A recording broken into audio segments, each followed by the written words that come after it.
Good morning, and welcome to NeoConnect 2020. NeoConnect is NeoCon's online series of resources, programming, and events designed to connect the A&D community as we gear up for NeoCon 2021. I'm Monica DiBartolo, NeoCon's Director of Programming, and I want to thank you for joining us. Together with Work Design Magazine, we are pleased to recognize National Work and Family Month, an annual designation observed in October since 2003. We're delighted to present the second of a two-part series that will explore today's place of work and what we can expect as we plan to return to the office. This webinar is approved for 1 CEU credit for interior designers and 1 LU for architects. Please refer to your screen for more details. Today's topic, entitled Raising the Bar as We Rethink the Workplace, features a highly respected and talented panel of industry experts. Let's begin with the introduction of our distinguished program moderator. Elise Friedman Shapiro is the contributing editor of Work Design Magazine. She has worked in the field of workplace planning and design for over 30 years. Trained as an architect, moving from designer to design manager, and from architectural firms to corporate real estate positions, Elise has seen the evolution of the workplace from her involvement in projects of all kinds and sizes and locations. Writing about the workplace and perfecting her Savasana yoga pose adds another layer of perspective. Please welcome Elise Friedman Shapiro. Thank you, Monica. And I appreciate the introduction. I'm speaking for Work Design Magazine. We are so pleased to continue with NeoConnect following the great response to last week's event. Last week, our panel brought out several key points about where we stand with respect to what's next. Most important was their agreement that the COVID-19 pandemic has presented many challenges, yet offers significant opportunities to rethink how we will be working in the future. We continue today with a very deep bench of industry experts. Our panelists collectively have impressive professional credentials, but we also asked each to share something else about themselves that they have learned or experienced over the past several months, or an activity that they engage in to manage that work-life balancing. Tracy Brower is Principal of Applied Research and Consulting at Steelcase. As a work environment sociologist, Tracy has been at the forefront of research on how work and life need to coexist and thrive.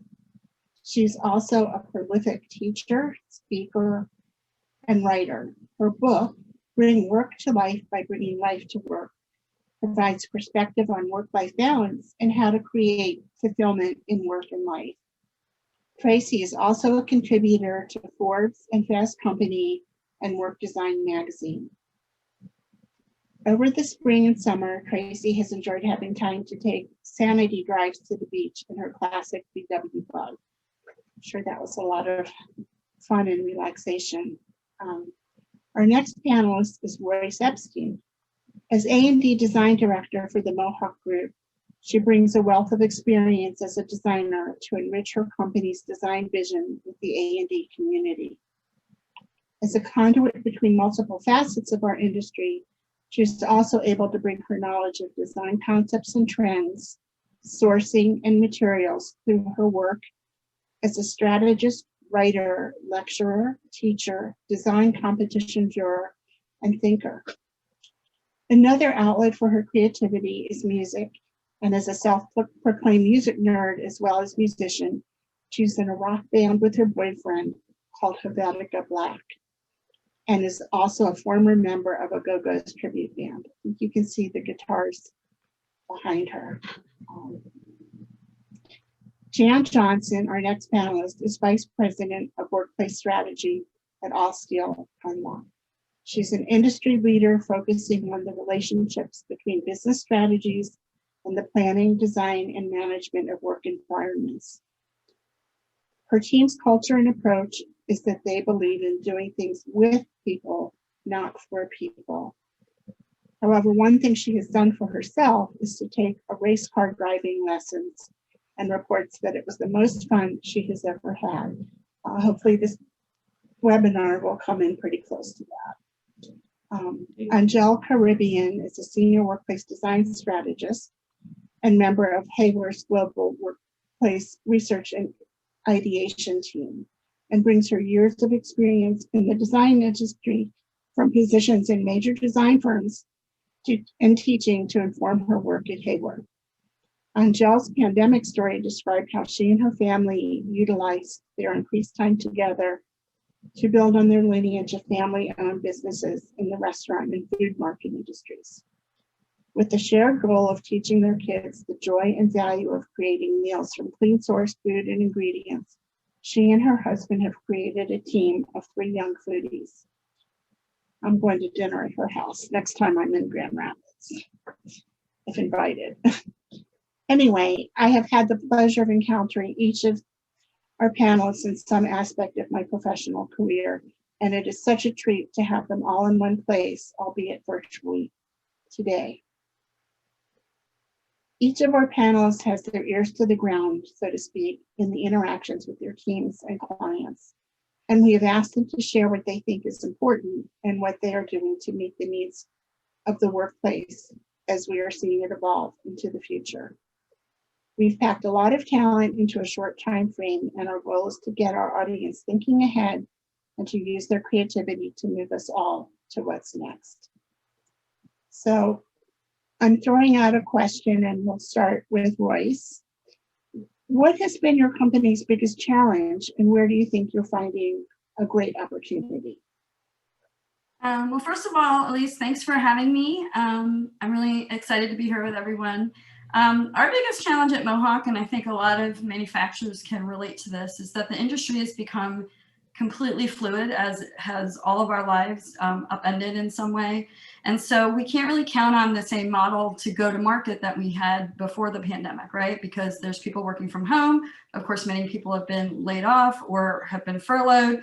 They're working on reduced hours. Some people are back in the office. Some people are on flexible schedules. I mean, it's really like a hodgepodge, and everybody you interact with, you have to ask them what their personal situation is. So it's almost like we're tailoring now to individuals as opposed to, you know, firms or communities. And so in a way, we have to dig deeper to connect on a very personal level with, you know, the A&D community in that way. I think as a sales organization, we've done a really good job of kind of breaking through. Like we held our first virtual 3-day summit in July. It was called Design Forward, as a way to bring content to not just the A&D community that we call on, but the greater design community in general. And that was very successful for us. We've been hosting global CEU series. I think a lot of manufacturers have been doing that to share a lot of the design thinking and talent that we have internally. And personally, you know, I was someone who was traveling maybe 70% of my job. And so of course now I'm grounded, and how do I connect through Zoom and WebEx and whatnot? So I've been using that sort of model of personally trying to connect with individuals. So for me, like, it's okay if I have a CEU that has 300 people, that's amazing. But it's also okay if I have 3 people, because those 3 people matter and are important, and they're working, and we need to stay connected with them. I'm happy to jump in and say that back in April and May, I think our biggest challenge was keeping up with this overwhelming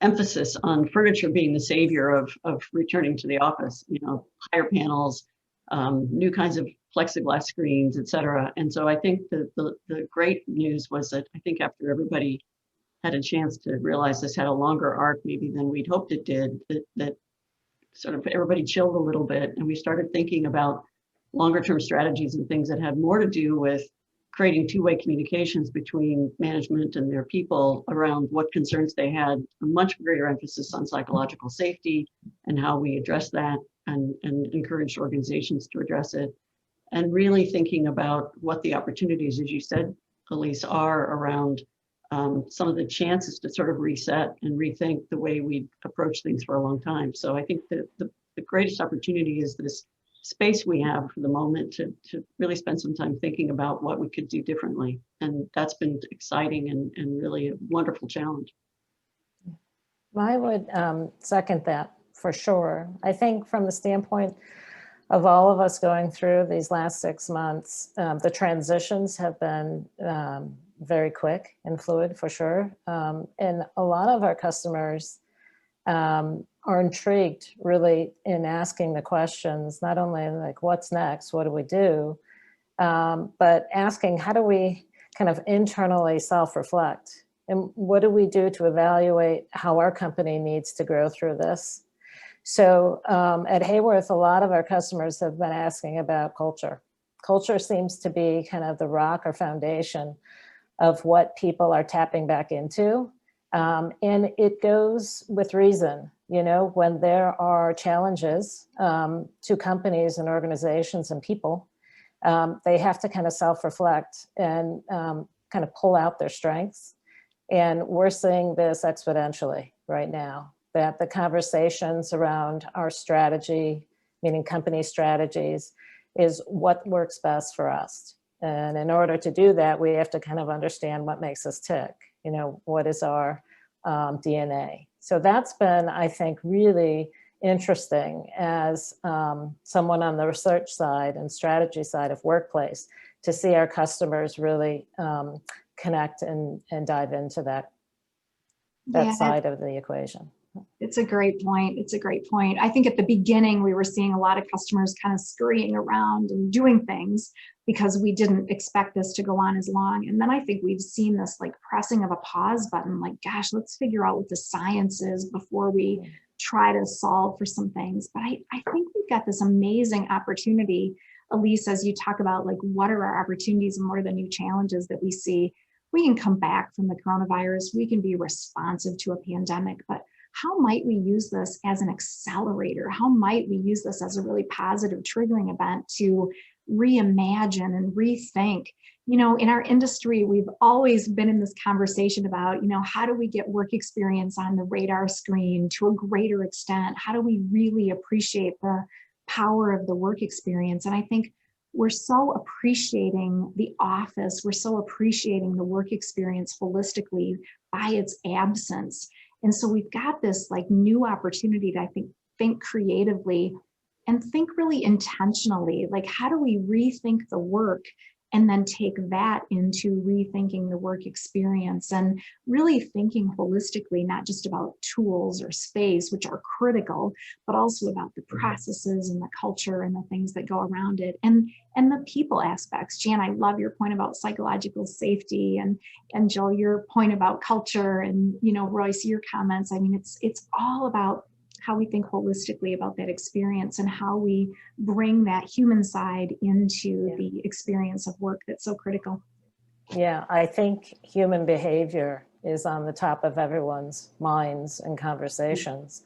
We're beginning to see, you know, data come in and understand how is this pandemic really affecting people. You know, we know that the stress is through the roof. We understand that, but more complexly, how is it affecting people's personal lives and what does that exude into people's work lives? You know, we already have kind of this boundaryless, if you will, environment where people are in their homes and people are trying to balance and kind of curate both sides of the personal and work lives more so than ever. This blend now is pretty precarious. I mean, people are wondering, how do I maintain this and what does the future look like? So the idea or mindset of behavior and how that affects people's performance, of course, and their well-being. I mean, we've heard and talked all about this, but customers really, I think in general, are intrigued by this because it affects so many organizations.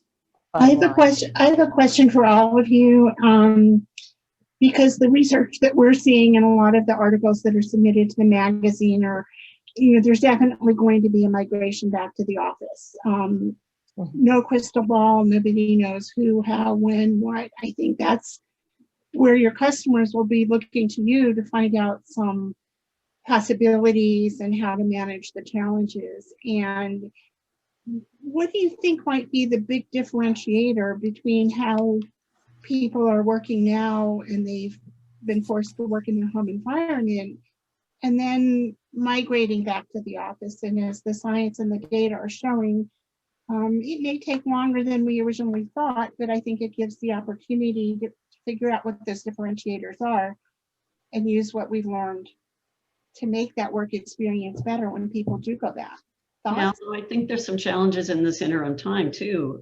You know, we were talking with Sally Augustin, a very well-established, esteemed environmental psychologist, and one of the things she pointed out, among others that were equally interesting, was something that seems sort of mundane on the face of it, but I think is super intriguing. And she pointed out that, you know, when we go back to the office in this interim time, while we all have to wear masks and keep more than 6 feet apart, there are going to be some serious challenges because we all sort of can't wait to get back to being able to see each other face to face and interacting and trying to return to some sense of normalcy in being around each other. But the challenge will be that distance and that mask, because the minute I start to cover the bottom half of my face, you're going to miss 60–70% of the visual cues we use in talking to each other.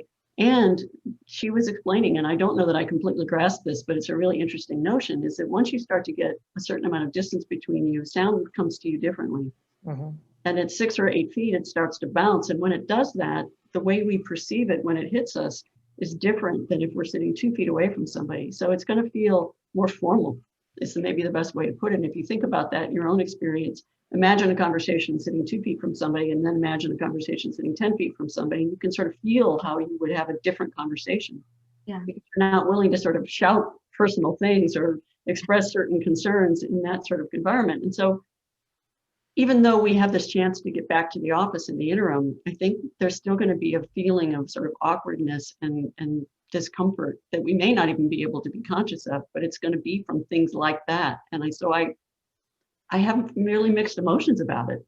You know, that yeah, I mean, it's going to be nice on the one hand, but it's not going to be the same in so many ways on the other, that I still wonder if it's not going to continue to be somewhat traumatizing. Yeah, and I think that belies like the whole reason of why people would want to go to the office in the first place now. Like, I think people are going to need a really compelling reason to leave their bubble. And what's the reason? And usually it's a social reason, to have intimacy. And that's the thing you lack with your coworkers when you're physically distant. And if you're still physically distant in the office and just waving, that's not necessarily the same as having that, you know, private conversation face to face. And again, Jan, your point is great. Like, you're missing all these visual cues that your face actually gives people. You know, we all joke it's hard to tell that we're smiling behind our masks, right? Yeah.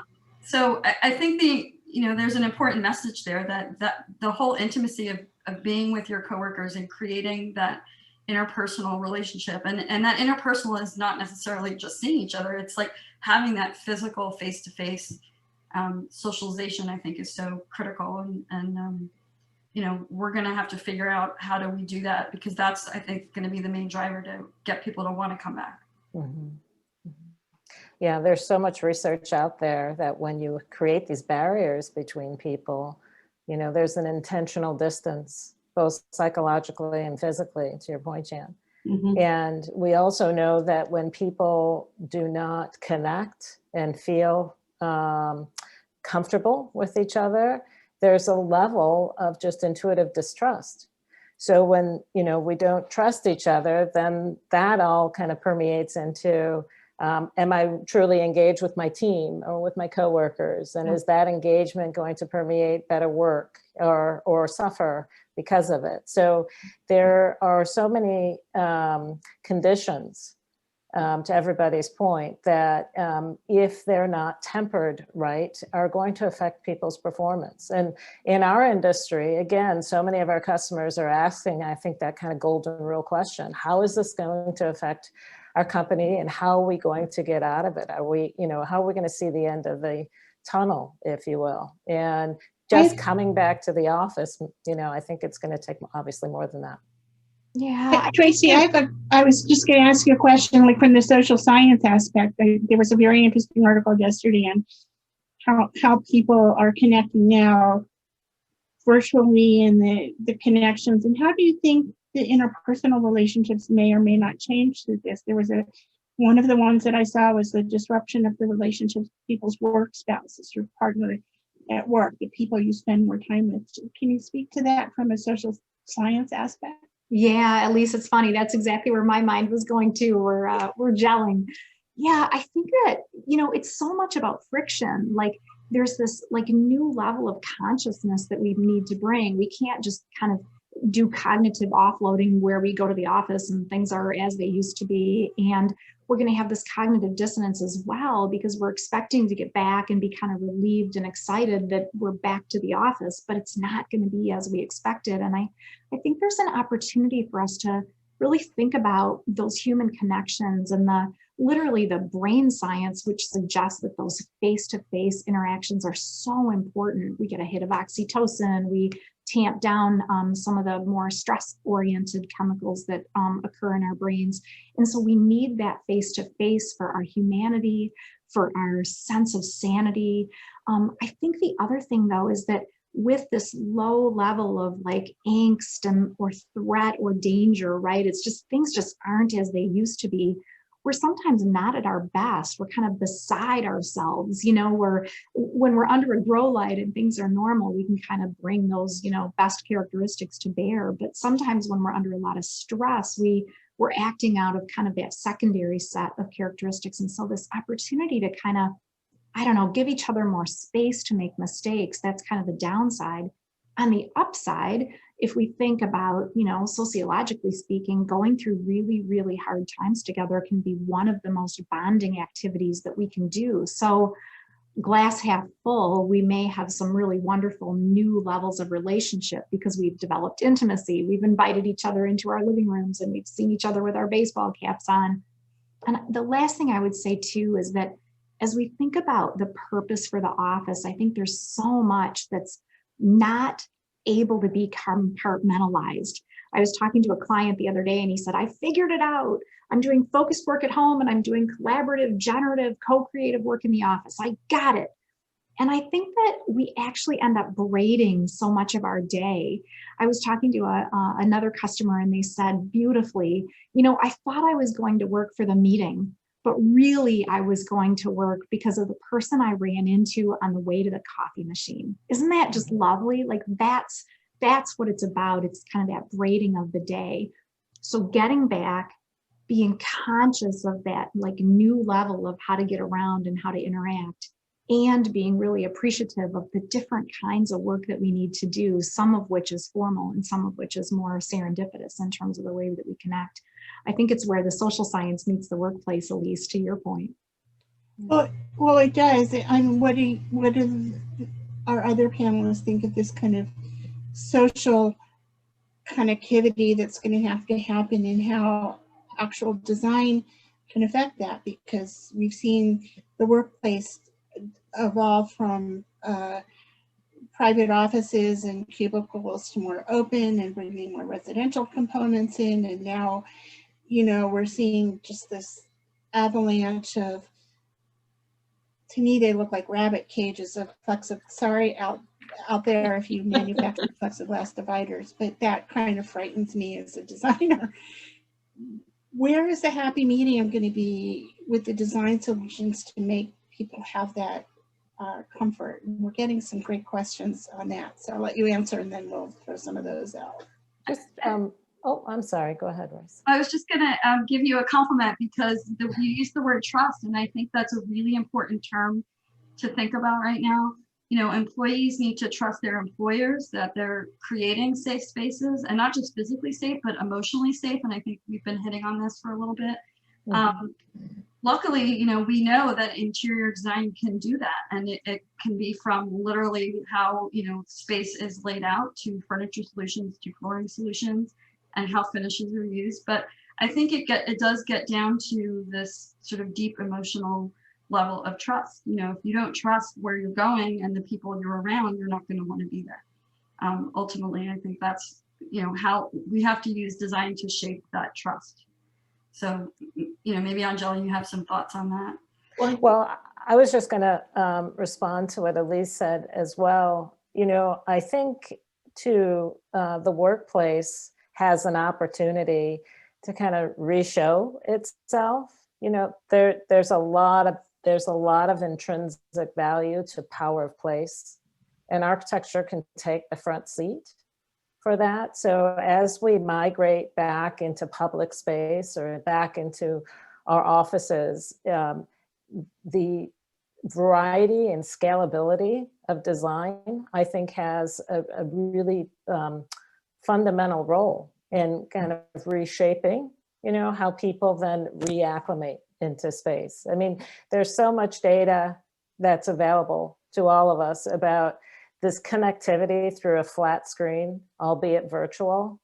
As we've talked, it's, you know, it can only do so much, but Right. coming back into well-designed spaces, to Royce's point, is going to be that impetus of allowing people to come back into community, and again, into recognizing how their company is supporting them. So I think Power Place is an interesting kind of launch for design to reinvent I think itself moving forward. the other thing I'd add, though, is that I think it's, and it's not that I'm trying to put words in anybody's mouth, but I think it's not just about the outcomes that we achieve. I think a lot of the power, frankly, is in the process. I'm a huge believer in good needs analysis. So any clients listening to this, do not skip that step. Do not shortcut it. Do not just throw out a survey and think you've done your job. Right. It's incredibly valuable to involve people in the process, to establish the one-way or the two-way communication we've just been talking about, which helps with the psychological safety and to build trust, because people then feel like they've been heard, that their opinions matter, that we actually are taking them very seriously and doing our best to respond and giving people the best possible environments. And we, in doing so, create informed consumers who get the basis for design, who get the trade-offs that have had to be made, who get the intention behind our work to try to give them the best possible environments.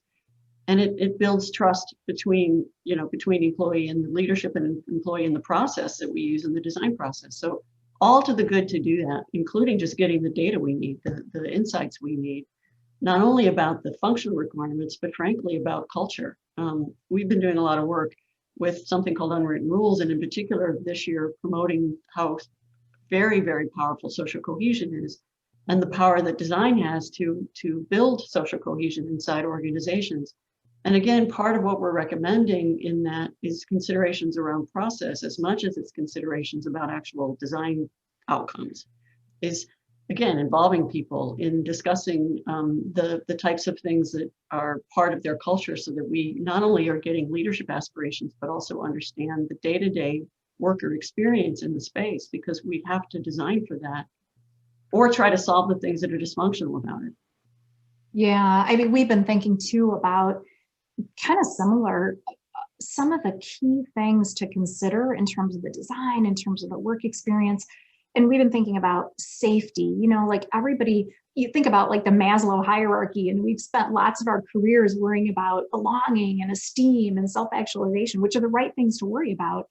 But we've all been kind of bumped back down to the bottom of that Maslow hierarchy, and we're worried about physiological safety and safety and security. So safety is a big deal. And another thing we've been thinking about is just productivity. Like a lot of people have said, we're productive at home, we can do everything at home. And now we're learning people are really hitting a wall. And so that panic productivity may be transitioning to, you know, exhaustion. So productivity is another. We've been thinking a lot about adaptability, like this ebb and flow of the virus and the need to have this flexibility at both a micro and a macro level as we think about business continuity over time. And then we've been thinking about inspiration as well. Like if people are pretty comfortable at home, what is it that's going to pull them in? What's going to inspire them? What's going to compel them in the work environment?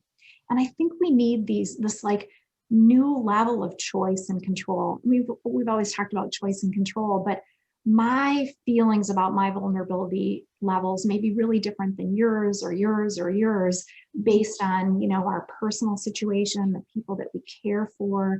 And so that ability to kind of provide for choice and provide for the individual needs and the team needs and the organizational needs through it are critical. And developing social capital is part of that. I love your language of social cohesion, Jan. And I think it's probably related to this idea of social capital, which helps me stretch and grow and learn and get things done. It also helps the organization, because if I'm more effective and efficient, that's good for the company. And we are making withdrawals on our social capital balances through all this time at home, and getting back together will give us that opportunity to make some more deposits. So I think that those design considerations, the way that we think about great design for the great human experience will be really, really important for us. You mentioned something early on in your comment using the word comfort, and I just saw a question come in from Jason. And he said, it's interesting that parenting now is more comforting our children versus because I said so.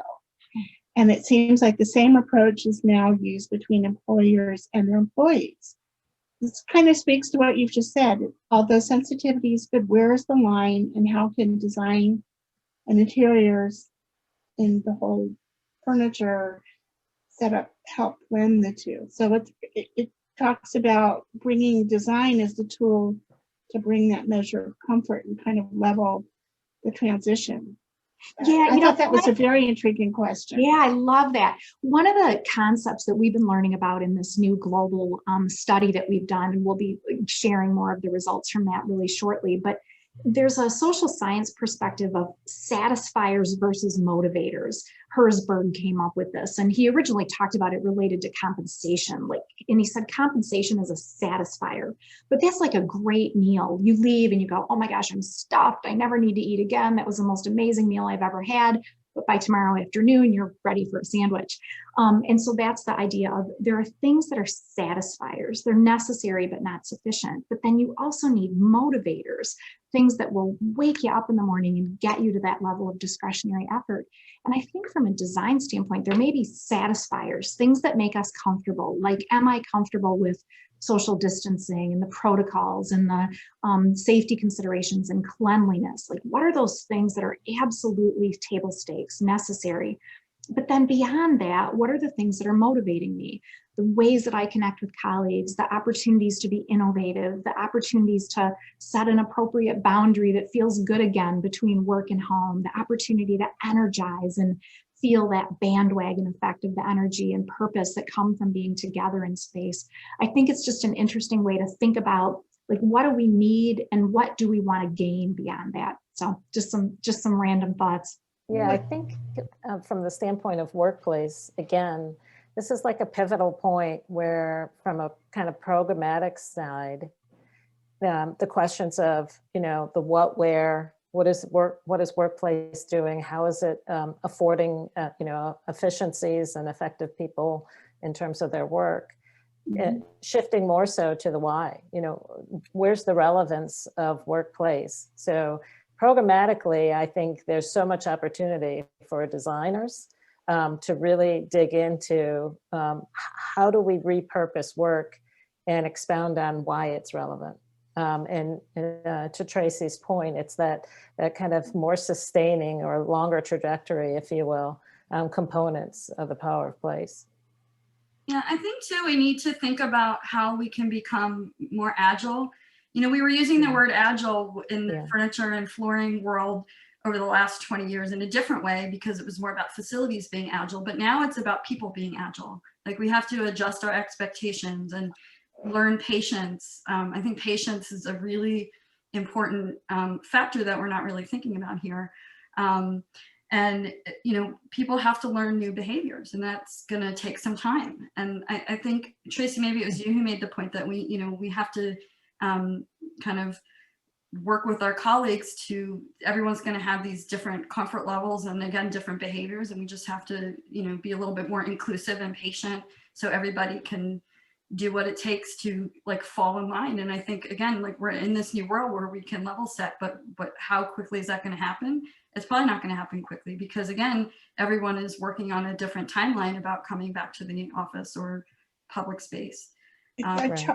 Charles just sent a question totally in tune with what you're starting to talk about as a group. This question was, what suggestions do you have for the multi-generation workforce? That was a big buzzword in the past several years, that there's 5 generations working, and now that everybody's had to reset and they've been hunkering down, you've got these multiple generations coming back, and probably everybody has a different attitude. So the question continues, what suggestions do you have for the different expectations and interactions with the built environment that each of these generations may have? Again, back to differentiators. Can I play devil's advocate? Oh, please do. is, We're coming up on Halloween, so the devil's. okay.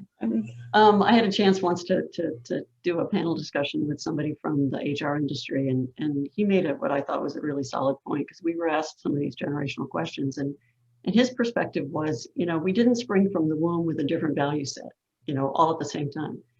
That we're shaped by our experiences, and so yes, the generational differences often show up because we've had different sorts of experiences in our lifetime. My dad was, a Depression child and was in World War II and looks at the world really differently because of those experiences. And so I think part of this is understanding those differences, but I think it's the same discussion as diversity in general and inclusion in general, which is people do come to things with very different life experiences and very different expectations, and it's up to us to try to be great listeners and incredibly patient, and sort of live the golden rule of treating others as we would want to be treated, which means being heard and seen and listened to.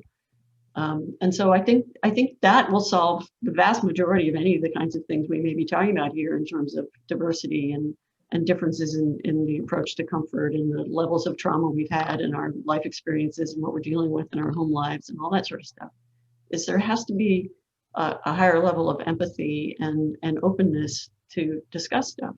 I read something really great, a line from something Gensler published, which really struck me, and I don't think I'll do it justice in the way I try to repeat it, but the gist of it was, security lays the foundation for diversity. When we feel secure in our own situations, it's easier for us to be open-minded and better listeners and more empathic about other people's, challenges and opportunities. And I thought that was really smart. And I think it's probably, not to get into politics, but I think it's underlying some of the tension in our political system right now. Is a lot of it is just feeling like, my particular niche isn't being heard, or isn't safe to move forward, or the world is changing in a way that leaves me out of it, or whatever it is, right? But that I think supports this idea around security, helps to build the opportunity for diversity. So a question came in from Allie, kind of trending with this train of thought. How can we avoid equity gaps with flexible spaces where you can come in or stay home? Does this impact families and working parents differently than those who don't have the same circumstances?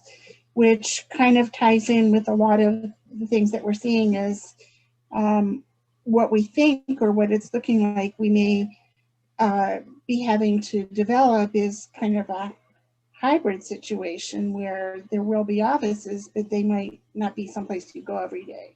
So the equity gap is a really, not to get political, hits on many, many fronts. What do you guys think about that? Well, I would add, oh, sorry, Bryce. No, you go, Tracy. I would add that I think that one of the things we're seeing is through the pandemic, people are experiencing it so differently. Like in some of our research, we're hearing that younger generations want to come back more urgently than latter generations, but it's really less about the generation. It's more about the life stage. If you're an empty nester with a, dedicated home office, that's really different than being in a home environment with, children, and you're trying to manage learning and all of that kind of thing. And so that life stage makes a big difference in terms of what people want to come back to. I think the other thing that's generationally oriented is all about social capital. Like you just literally haven't had as many years to build as many relationships, to have as many diverse experiences, to really kind of reach out in terms of your own network and grow your network. And so you may be craving that face-to-face office experience to continue to build and maintain and grow some of those networks. And so I think those are really important. I think the other thing that, Jan, I wanted to build on what you were saying is that as we think about inclusivity, there's this wonderful thing that's happening as an unintended consequence toward inclusive design. Like if I design for a touchless entry because it's better in terms of germ transmission, that's really good in terms of mobility. Or the fact that when I'm at home, I can turn up my resolution on my screen or turn up my volume, and I'm not struggling in a conference room to see or hear. it starts to really give us a new sense of tapping into lots of different kinds of capabilities and skills. And the thing that I think is really interesting from a diversity standpoint is one of the things that makes an experience exclusive is if we don't know the rules. Those unwritten rules of culture, of all kinds of culture, can be the things that exclude us. I don't know if it's okay to challenge authority. I don't know, do we really show up on time? How do I dress? What are the ways that we interact together? To what extent is conflict okay in this environment? And as we've been home, and as we've been away from each other face to face, we've seen this formalization of more of our norms or our behavioral patterns. And that is actually having the consequence of creating inclusivity, because now we're more explicit about the unwritten rules. And that actually creates more of an opportunity for that equanimity in terms of our participation. So again, kind of glass half full, what are the things that we can think about as influences and impacts on diversity, inclusive design that bring in not only generations, but also other aspects of diversity? Those are interesting, I think, dynamics to think about in the relationships between them. I think too, you bring it up, Tracy, it's the art of communicating. You know, we've gone through this pandemic and forms of communication have been unique to other times, and you know, whether we're communicating via screen or face to face, the challenges of what that brings in terms of reading, you know, our kind of social cues and so forth. I think from an employer's point of view, there's an opportunity to, you know, how do I strengthen our communication ties, if you will, back into our organization, because that also allows inclusivity and community to kind of reestablish itself. It's one thing that there are rules, to your point, Tracy, but if they're not communicated and there's this kind of, you know, underlayment of, well, we think this is how it works because we've been here for 20 years and that's how it typically works. Well, you know, the younger worker who's coming into an organization, and by all means also working remote as they've been, if the communication isn't there, there's a lot of ambiguity that will develop. And from ambiguity, people will start to, you know, kind of disconnect from a company and its culture. So I think the opportunity to be vigilant in how we communicate and connect is really important. Elise, I wanted to go back to your question, or the viewer's question, because it made me remember this Think Lab article that they published, I think it was just last week, and there were some statistics from McKinsey saying that 1 out of 4 women are dropping out of the workplace now because they just cannot manage having a full-time job and teaching from home and dealing with all the depression and stress that's happening. And that's a very worrisome statistic. You know, we've made so much progress, even though, you know, that also seems to be in the balance with the election right now. But at the same time, you know, I lived through 2 other recessions in this industry. And I remember in 2008, we lost a whole generation of interior designers who, you know, couldn't work full time or were let go, and they didn't come back to the industry. And so I think we have to look too at this larger question, like how do we keep the talent that we have and don't let them go into, you know, other types of industries. I think this is a big challenge. And, you know, as a woman in the industry who has been in the industry almost 30 years, like I would like to figure out how to help support these people and keep them in our industry. We have a lot of talent and we don't want it to go anywhere. We need everybody's contribution. I mean, this is part of inclusivity too. We need especially women's voices at the table to help with these solutions, not just design solutions, but, you know, like sort of societal solutions. I think there have been a lot of articles about the issues around changes in the workforce that are happening because of the pandemic. I mean, I just, you know, personally, people that have been affected in my own family, people that have been affected, and it's, let's go back to the challenges and opportunities. So how can we revitalize and repurpose all the incredible talent that's out there in our industry to manage some of the issues that have come up with, you know, with the change in dynamics of the workplace? Ideas, anybody? You know, Are you seeing any questions that are coming in from your clients about how they're going to bring people back to work, and other areas where designers can help facilitate the changes? Yeah, I I think mean, it's a- I think the workplace is such a critical component for attraction and retention. Like we've all been talking about that forever, but the first person comes for the coffee to the coffee bar, and all the other people come for the people. And so if we think about place as the body language of culture, if we think about place as the most visible artifact of culture, workplace and elements of design send really key messages about what we value and how we work together and how we collaborate, and the extent to which we provide, tools and technology, the extent to which we value well-being. And it provides this place for us, a stage on which our culture can play out and on which our relationships can play out. And so I think that is about talent. Like in down markets, the best and the brightest are even more mobile because they are the people who are less willing to stagnate in their career with, potential limitations in their career growth. And they're the people who always have access to that hidden job market. So they will be mobile toward other roles. And so if we think about bringing to bear everything that we can from a culture standpoint, the way we lead, the way we communicate, the way we reward and recognize, the way that we create places, we need all of those tools in our arsenal to really attract and engage and help people to develop and learn from each other. So I think it's going to be about this kind of creating belonging and giving people value and giving them an opportunity to self-actualize, but also keeping them safe. We're doing some very cool new research with MIT where we're looking at pathogen spread and the ways that we can think about designing workplaces so that we can limit pathogen spread. So I think it's going to be back to this: how do we create safe places where talent can do their best and bring their best? How do we create compelling spaces where talent comes together and they're attracted by each other? So Yeah, I'm going to throw we're moving into our Q&A section, and I'm going to throw these. There were two questions that came in that are kind of tied together, and I'm going to throw them to Angela and Jan because it may speak to some of the research they're doing. The first one is from Kay, who talks about that designers think a physical space that can solve workplace problems, which you all have spoken to.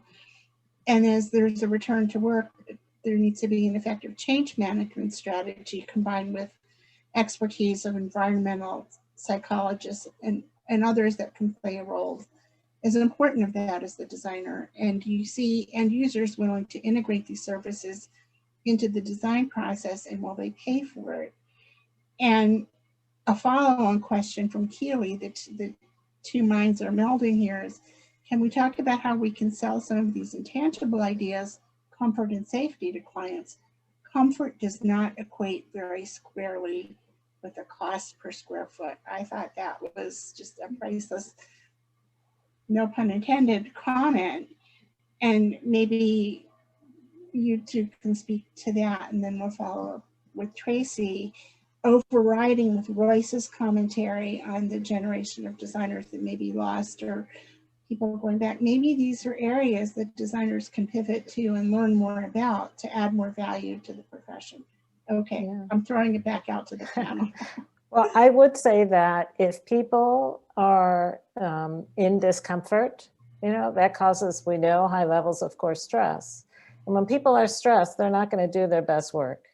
So that alone should be a conversation that is kind of at the forefront with our customers and clients. If you don't get people to do their best, if people feel like they can't do their best work, that's going to affect any bottom line. And that will equate to a square footage correlation, if you will. If you can't keep your talent because people don't feel like they either are safe, both physically, psychologically, and or that their company isn't empathetic to the way they feel. Again, I think this ties back to the trust component. If I know that my company has my back and how I may kind of generate through this stressful time is perhaps not the same to my coworker and colleagues, that there's that level of empathy, that speaks volumes for a person to feel connected, you know, again, back to that organization, that community. I find it interesting that Royce brought up the previous recession and how we lost so much talent. And that is so true. It's interesting though, with this quote unquote recession that we're going through, is people are choosing to go other places and work. So the job kind of attraction and movement in between organizations is different, because people, I think, are realizing, you know, maybe this company isn't right for me. You know, I'm not feeling that connectivity, or I'm not or my values and my company's values, maybe for the long run, aren't really what's best for me. So we're seeing this mobility of people choosing to work elsewhere, which I find interesting for employers to reflect and take a moment and understand what that means in terms of keeping talent, especially as we pull out of these trying times. But you know, ultimately, it's kind of, again, looking at it more intrinsically and internally at each company to say, my people are my greatest asset. And in ensuring that I maintain that, that level of value through this turbulent time is going to get us through, is going to allow our company to endure. And I think those conversations are important to have with Jan, what do you think on this subject? We're just well, Amy was extremely articulate, so I want to just maybe add a couple, you know, reinforcing points. Is we've been delving, as we said, a lot into social cohesion, and we know from the science behind it, we have best available evidence that the link between the correlation between social cohesion and team performance is the #1 strongest correlation, right? Social cohesion really is the holy grail we've been looking for as it affects productivity.